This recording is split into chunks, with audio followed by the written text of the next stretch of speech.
The master दिन story. Gautam Buddha अपने शिष्यों के साथ एकदम शांत बैठे हुए थे।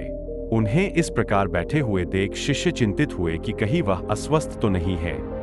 एक शिष्य ने उनसे पूछा कि आज वह मौन क्यों बैठे हैं, क्या शिष्यों से कोई गलती हो गई है।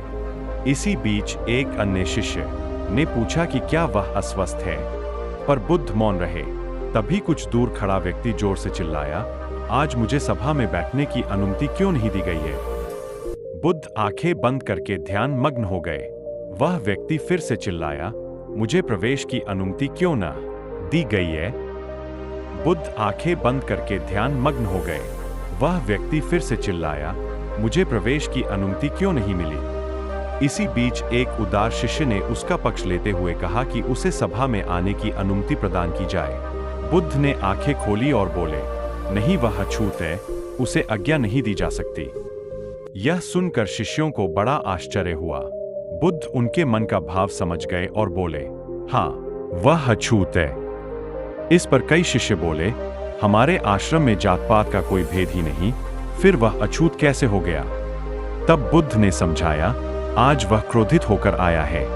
क्रोध से जीवन की एकाग्रता भंग होती है। क्रोधी व्यक्ति प्राय मानसिक हिंसा कर बैठता है, इसलिए जब तक वह क्रोध में रहता है तब तक अछूत होता है। इसलिए उसे कुछ समय एकांत में खड़े रहना चाहिए। क्रोधित शिष्य भी बुद्ध की बातें सुन रहा था। पश्चाताप की अग्नि में तपकर वह समझ चुका था कि अहिंसा ही मनुष्य का महान कर्तव्य व परम धर्म है। वह बुद्ध के चरणों में गिर पड़ा और कभी क्रोध न करने का प्रण लिया। तो इस कहानी से हमें ये शिक्षा मिलती है कि आशय यह है कि क्रोध के कारण व्यक्ति अनर्थ कर बैठता है और पश्चाताप उसे बाद में होता है, जिसका कोई लाभ नहीं मिलता। इसलिए हमें क्रोध नहीं करना चाहिए। असल मायने में क्रोधित व्यक्ति अछूत हो जाता है और उसे अकेला छोड़ देना चाहिए।